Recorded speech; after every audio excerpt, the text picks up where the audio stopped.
Bonjour à toutes et à tous.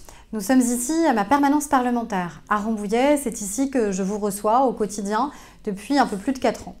En vérité, j'aurais aimé vous recevoir ailleurs qu'ici ce soir, vous recevoir à Jouarre-Pontchartrain pour mes vœux, pour vous souhaiter une bonne année 2022.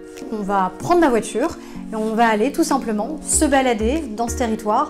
Pas les 51 communes du territoire comme j'ai pu le faire dans le cadre de la Circo à vélo, mais quelques communes pour découvrir des gens qui font vraiment ce qu'est l'identité et la force de notre territoire. Donc je vous emmène avec moi. Moi, ce qui m'a beaucoup frappé dès la première fois qu'on s'est rencontrés, Daniel, c'est à la fois l'humanité, on en avait parlé, mais vous parlez tout le temps de l'équipe, tout le temps de vos salariés, la manière avec laquelle vous l'avez construite cette entreprise. Je suis mécanicien d'abord, c'est-à-dire que je n'étais pas fait pour être chef d'entreprise déjà, donc je reviens toujours à mon métier qui est la mécanique, et où j'étais passionné à l'époque. Malheureusement, j'en fais plus depuis très longtemps. Mais je me rappelle quand même de cette époque. Je sais que c'est pas facile, je sais qu'il faut la partie technique, la partie SAV, c'est ce qu'on appelle la dernière roue du carrosse. Et moi, j'essaye de la mettre en avant parce que c'est des gens qui sont importants dans l'entreprise. Quel message vous aimeriez passer à des gens peut-être qui hésitent, qui ont peur, qui n'osent pas se lancer, qui n'étaient peut-être pas faits comme vous pour être chef d'entreprise, mais qui le sont devenus, qui peuvent le devenir? Ça vient tout seul, mais je crois que c'est le travail, il faut beaucoup travailler. Moi, j'ai travaillé pendant plusieurs dizaines d'années, 4 h du matin jusqu'à 7 h le soir. C'est le travail qui fait la différence, parce que je n'avais pas d'autre choix. Quand on a de l'argent ou qu'on a des financements possibles, tout est possible, mais quand on n'a pas, il faut construire. Donc il faut bosser, tout simplement. Bonjour.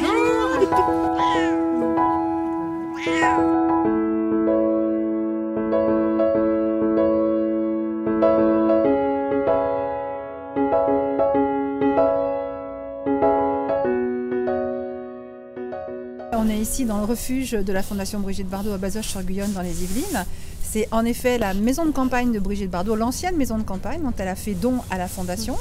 Ça a été agrandi, on a racheté des terrains à gauche à droite pour en faire un refuge à proximité de Paris qui accueille plusieurs centaines de chats à l'adoption, qui accueille aussi des animaux de ferme comme on peut le voir là, des moutons qui sont rescapés de l'Aïd el-Kébir et pas mal de chiens aussi qui ont besoin d'avoir une vie de famille. Donc ici, il n'y a pas de cage, ils vivent avec nous, ils sont dans les bureaux, ils sont un peu partout. Voilà. Ils sont partout chez eux, en fait. Exactement, exactement. On a beaucoup travaillé ensemble, notamment sur une proposition de loi sur la lutte contre la maltraitance animale. C'est le combat qui est porté par la Fondation et aussi par beaucoup d'associations de citoyens. Pourquoi c'était si important qu'on y arrive ? La France a toujours été un petit peu en retard par rapport à la condition animale. Pour exemple, il y a une dizaine d'années, la Fondation a réussi à faire promulguer une loi contre les montreurs d'ours en Bulgarie, il y a 10 ans. En France, on a encore des montreurs d'ours. Je sais que tu nous as apporté ton soutien vraiment ferme, très ferme contre cette pratique en France, mais il y a encore la corrida, il y a encore les abattages rituels, il y a encore beaucoup à faire. Mais c'est vrai que cette loi, c'est quand même une avancée qui est historique et qui est vraiment essentielle. Et puis rappeler une évidence, c'est que quand on adopte un animal, on n'achète pas un animal, c'est pour ça qu'on a interdit notamment en animalerie sur Internet, on adopte un animal et que c'est pour toute sa vie à lui et pas juste pour son bon plaisir à soi. L'animal n'est pas un cadeau, déjà, pas de cadeau de Noël, et on ne va pas acheter un animal ça ne s'achète pas, on n'achète pas un enfant, on n'achète pas un animal, on adopte, on fait des sauvetages. Et puis, moralement, c'est exceptionnel de faire un sauvetage. L'animal nous le rend tellement au centuple, parce qu'il a vécu l'enfer, et là, il a conscience de ce qu'on lui apporte. Et donc, on a un échange d'amour, de tendresse qui est exceptionnel. Il faut le vivre. Nous sommes ici à Ably, chez Dacobello. La première fois moi que je suis venue, c'était en 2017. Ça ne ressemblait pas du tout à ce que je vois aujourd'hui, parce que c'était un ancien site désindustrialisé, désaffecté, qui venait de déposer le bilan avec Géo, et avec des salariés qui ne savaient pas quel allait être leur avenir. Et donc avec Bercy, on a travaillé pour trouver un repreneur. Et ce repreneur, ça a été Dacobello, ça a été Michel Abitbol, cette entreprise familiale. Donc merci de nous recevoir. Et l'idée, c'est que tu nous expliques ce que vous faites ici au quotidien et comment on peut recréer de l'emploi et réindustrialiser.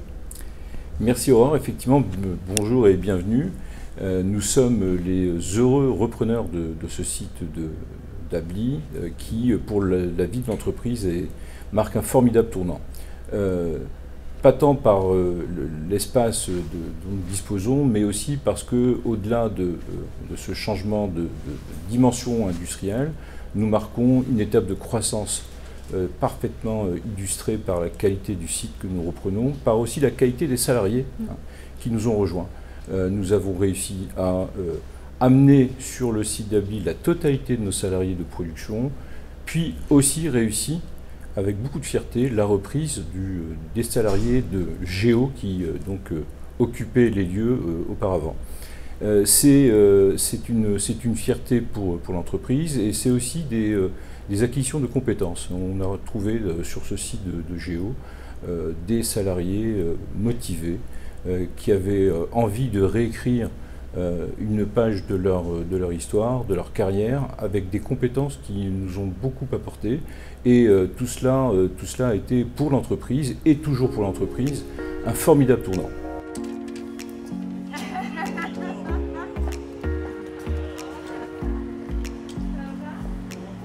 La librairie, c'est un vrai lieu de vie, c'est un lieu de culture, évidemment, culture partagée, oui. Mais c'est aussi un lieu de vie pour faire partager cette culture. Exactement. Et en fait, c'est ce que les gens recherchent. Les gens recherchent, ici, souvent on me dit « mais je prends mon temps, vous fermez pas ». Je dis « non, non ». Et puis, on a la chance d'avoir aussi des grands noms de Montfort lors des dédicaces, et ça, c'est génial, parce que ça permet de partager, aussi de voyager. Là, on est en plein voyage aujourd'hui. Et on a la chance, en plus, dans le territoire, en effet, d'avoir des artistes, des compositeurs, des auteurs, des sculpteurs. Comment tu arrives à travailler comme ça, justement, avec ces auteurs, ces artistes, pour les mettre en valeur et puis donner envie de partager, encore une fois, cette culture? Alors, en fait, c'est par rencontre, et c'est souvent des rencontres par écran interposé, des présentations de livres où je vais avoir un coup de cœur, je vais partager. Et puis l'auteur, en fait, va me contacter et on lance des dédicaces. Et c'est souvent comme ça, en fait. C'est pas forcément moi qui suis à l'origine des demandes, mais je trouve que c'est aussi génial que les gens aient envie de venir ici pour partager. Et puis, on a aussi quelques auteurs, donc c'est assez sympa aussi de promouvoir, je dirais, le local. Et puis pour les gens qui n'ont pas la chance d'avoir des grandes maisons d'édition, de pouvoir les faire venir en dédicace et les présenter au public. Et en fait, c'est souvent un grand moment aussi d'émotion de voir des jeunes auteurs rencontrer leur public. Exactement. Pour la première fois. Je blague pas. Oh, ton père. Vous êtes là, Madame Coupry. Ça me fait plaisir, tu sais, Aurore. Je ne peux pas savoir. Ah là là là là. C'est comme si c'était ma fille. Pareil.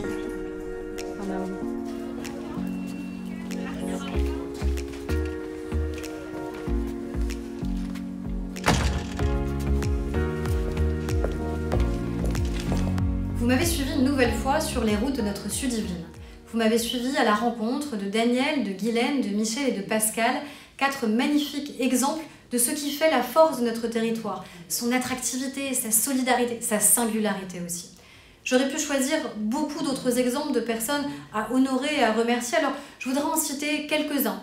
Je voudrais citer Stéphanie et Inès, qui sont 2 sages-femmes, parce que vous connaissez mon attachement sur la question des droits des femmes et de la santé des femmes. Et grâce à leur rencontre, nous avons pu changer la loi et je leur dis, nous devrons aller plus loin dans la reconnaissance de leur métier et dans les droits des femmes.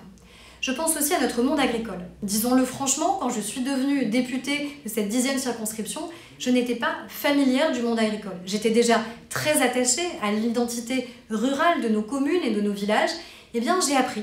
J'ai appris comment? J'ai appris en échangeant, en dialoguant, Gilles, Rémi et Sébastien par exemple, en me rendant sur vos exploitations. Et ensemble, là aussi, nous avons changé la loi. Nous avons aussi probablement lutté ensemble contre l'agribashing. Et je crois au rôle essentiel que vous jouez sur notre souveraineté alimentaire, sur la manière avec laquelle vous façonnez nos paysages et sur la transformation aussi de vos modèles agricoles pour mieux répondre aux attentes tout simplement de nos concitoyens. Et puis un dernier mot. Un dernier mot pour vous dire simplement qu'en vérité, il n'y a pas de mode d'emploi pour être député. C'est ce qu'on en fait, ce qu'on décide d'en faire. Et si je crois avoir réussi certaines choses dans notre territoire, c'est grâce à nos échanges, à notre proximité, à notre contact.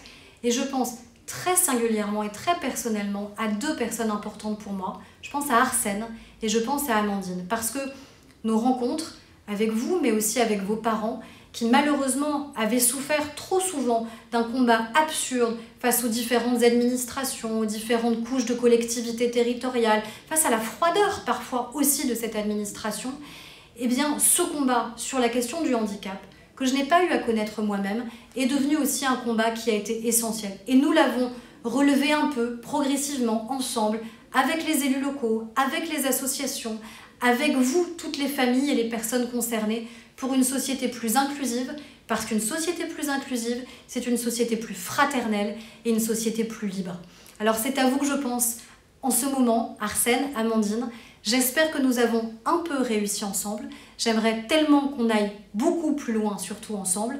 Mais à toutes et à tous, je veux vous dire merci. Merci pour le temps que nous avons passé ensemble. Merci pour les combats que nous avons engagés et réussi à relever ensemble. Et surtout, je veux vous souhaiter une très belle année 2022.